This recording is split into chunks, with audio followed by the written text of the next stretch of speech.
this is an important issue for me. I guess philosophically in my work, I write about it a lot. It's something that always comes up.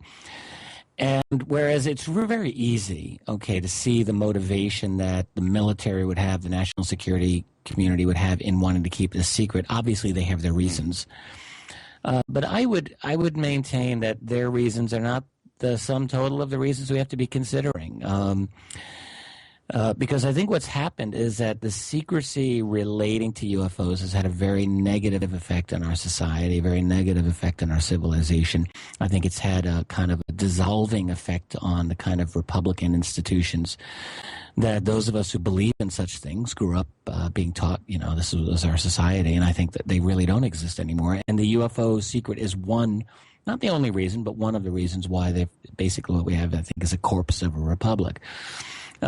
Wow. So I would say that the real fundamental issue is, we've got secrecy now going on, not just for the first 5 years during the Truman administration, but it's gone on for an entire human lifetime, 70 years basically.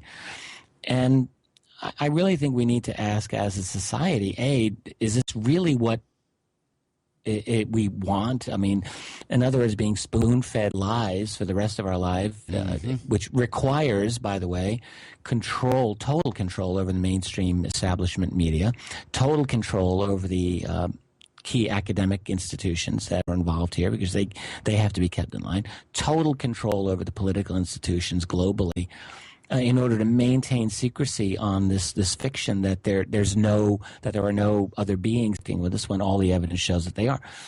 So I think what it does is it just does bad things to a society and civilization and human psychology when you have to live a kind of fake reality, which I think is what's happened. So no, I actually come down on the side that, look, no matter how bad the situation may be, and I don't have all of the facts at my disposal, but I will retain a faith in the value of truth. I will always do that. And I retain a faith in the value of democratic rule. I'm never going to give up on that. So I think that if I'm going to live in this world as a human being and as a citizen of the world and a member of the human race, then I'm going to live in it as someone who believes in the value of truth over all things and in the value of human dignity. So I don't want to be treated like a child. I think it's time that we have this out in the open. And how do we get to it? How do we get to it, Richard?